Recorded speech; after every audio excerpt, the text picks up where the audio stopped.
মানবদেহের জন্য পার্শ্ব প্রতিক্রিয়াহীন গাছগাছালি দিয়ে তৈরি ইউনানি ওষুধের সুনাম থাকলেও মুনাফার লোভে ভেজাল ওষুধ বানাচ্ছে কোম্পানিগুলো। এমনকি ফ্যাক্টরিগুলো চলাচ্ছে অযোগ্য কেমিস্টদের মাধ্যমে। ভেজালের অভিযোগে অনেক ইউনানি কোম্পানির লাইসেন্স বাতিল হলেও কেউ কেউ ব্যবসা চালিয়ে যাচ্ছে। ওষুধ প্রশাসন বলছে, আগে লোকবলের জটিলতা থাকলেও এখন আটতে নেই। অচিরেই ভেজালের বিরুদ্ধে অভিযোগের ঘোষণাও তাদের। তানভীরের ক্যামেরায় ফারুক হোসেনের ধারাবাহিক প্রতিবেদনের শেষ পর্ব। জীবন রক্ষার জন্য এলোপ্যাথি ওষুধের পাশাপাশি স্বল্প খরচে ইউনানি ওষুধের সুনাম যুগ যুগ ধরে, কিন্তু নকল ও ভেজালের ব্যাধিতে ভুগছে প্রকৃতির এই আশীর্বাদও। বেশি লাভের আশায় অনেক কোম্পানি প্রতারণা করছে স্বয়ং গাছগাছালির সাথে।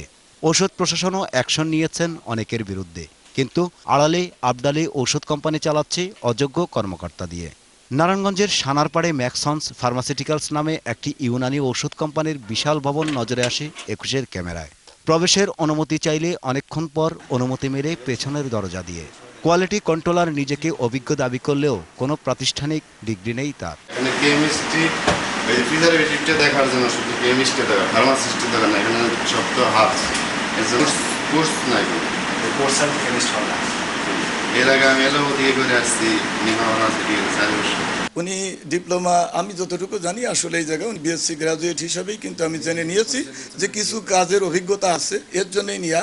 কিন্তু আমাদের এই কোম্পানির কোনো জায়গায় এই জায়গায় গভর্নমেন্টের যে রিকোয়ারমেন্টস সে অনুসারে এই জায়গায় উনি কোনো ব্যক্তি না।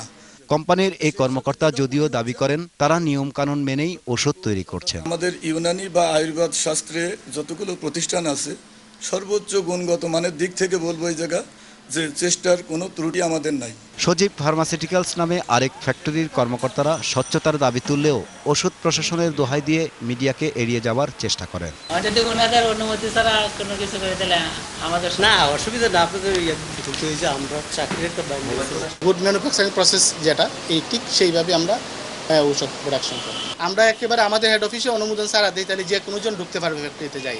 ঔষধ প্রশাসন বলছে আগে লোকবলের জন্য সব ফ্যাক্টরি পরিদর্শনে জটিলতা থাকলেও এখন সব কাটিয়ে উঠছেন তারা। ভেজাল মেডিসিন বাজারে অনেক আছে, আমরা কিন্তু বাজারে হরদম আমরা আপনারা দেখছেন রেট করেছি। তাহলে এখন তো আমরা অলরেডি 58 ডিস্ট্রিক্টে আমরা কিন্তু অলরেডি আমরা ড্রাগস সুপার আমরা দিতে পেরেছি। এদিকে অনুসন্ধান করে দেখা যায় লাইসেন্স স্থগিত হওয়া অনেক ইউনানি কোম্পানির ঠিকানা বদল করে চালিয়ে যাচ্ছে ভেজাল ওষুধের ব্যবসা। তাই প্রশাসনের হুমকি ধমকিতেও ধরাশায়ী হচ্ছেন সাধারণ মানুষ। ফারুক হোসেন, ২১ টেলিভিশন, ঢাকা।